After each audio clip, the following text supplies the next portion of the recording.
Sa inyo ho bang palagay, maliban sa high tide na ito, na nagiging dahilan po kapag may mga high tide nga, yun ho bang ginagasta ng gobyerno para sa mga flood control projects ninyo ay nagiging epektibo?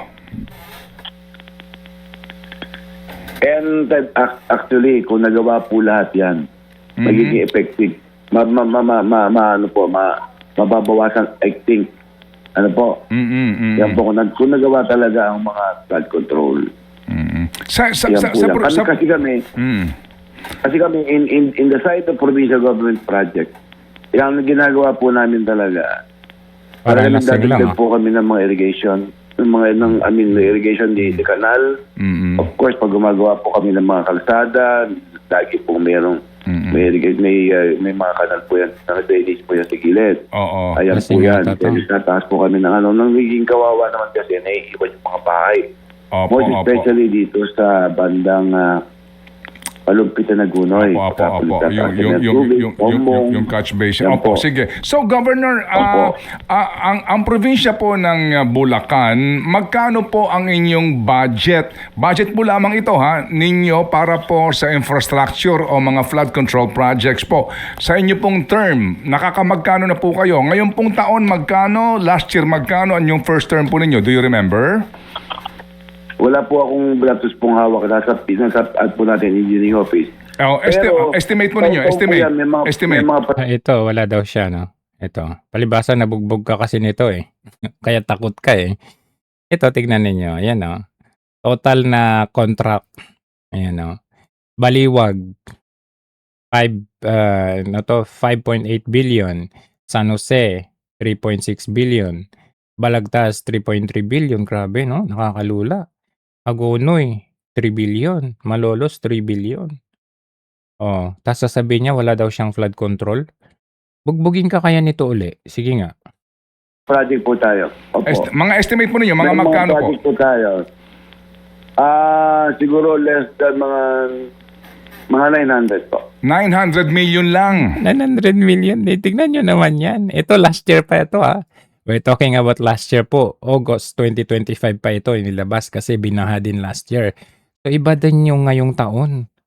So para sa kanya sabihin na 900 million na ba isang malaking kasinungalang governor to? 900 po, mga gano'n. 900 million. Opo, 900 million. Okay. Bulacan po ito, Opo, yes sir. Bulacan pa daw. Of course, kasi Bulacan po ang ating pinag-uusapan Governor, Governor, ngayon pong taon o even last year, do you remember magkano po ang naging allocation sa inyo ng National Tax Allotment? Sa 5 lugar pa lang to. Baliwag, San Jose, Balagtas. Wala pong datos dito. Nasa Treasurer's Office po natin. Pero, wala pong hawak dito. Pero hindi nyo ba natatandaan kung magkano ito, more or less po? Kasi palagay ko, madaling matandaan yan taon-taon Halimbawa po, noong 2021, ang inyong pong tinanggap ay 5.09 billion, no? Sabi ng DBM. Taon-taon po, magkano tinatanggap yung budget from NTA? Ang total budget po namin ngayon po ay mga 9 to 10 to 10 billion. Yan hong budget na yan. Yan ho bang 9 to 10 billion, ito yung NTA lang, meaning binibigay po ng national government bilang bahagi ng tax po? Hindi po, lahat na po ito. Lahat na. Okay, sige. So sa budget po, the whole budget ng probinsya is lahat po yan. Thank you. Mga 90. Salamat.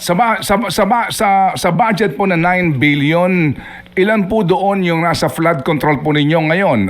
Ilang bahagi po, magkano? Hello. Opo.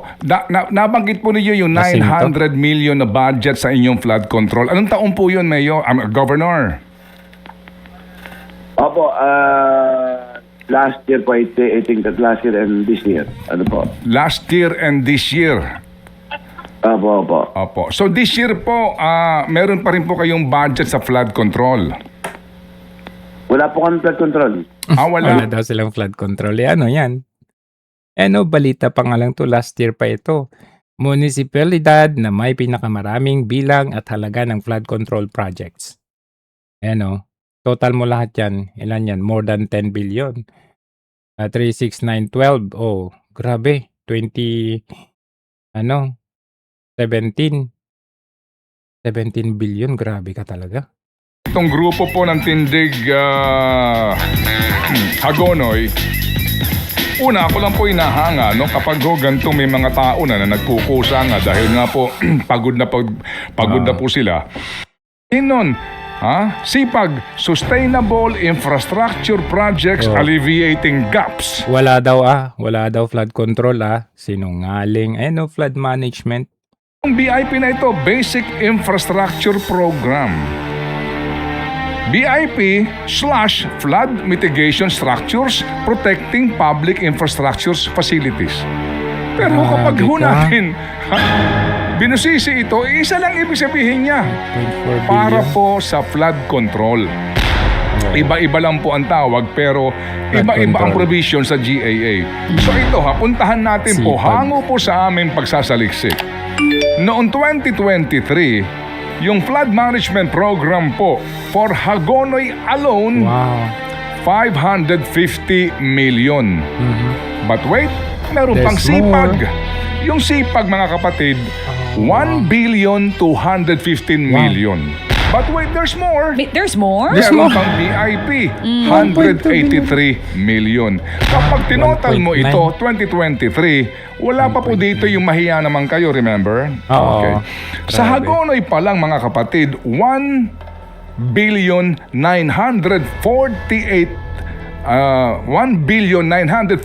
million pesos. 1.9 billion for Hagonoy alone. For 2024, mga kapatid, wala pa dito mahiya naman kayo. Wow, Mga grabe. kapatid, ang nakalaan sa 1.1 flood management billion. program, last page tayo dito, girl. Ibabad mo lang yung last page natin, okay? Para ho sila makasunod. Please, ibalik natin dun sa kahuli-hulihang pahina. Yung sinabi ko, yung last page natin. Yung merong 2023. Yan, Wow. ayan. Thank you very 5.4 much. billion. 2024. Alright, flood management program, 1.135 billion. Ay, Sipag, 960 million. Pero wala ng BIP. Bakit? Pero ang total, 2 billion 95 million pesos. tumaas ulit nung 2024. 2025. Nililipat-lipat lang dito 550 million lang. Pero may BIP. Dito 1.1 billion.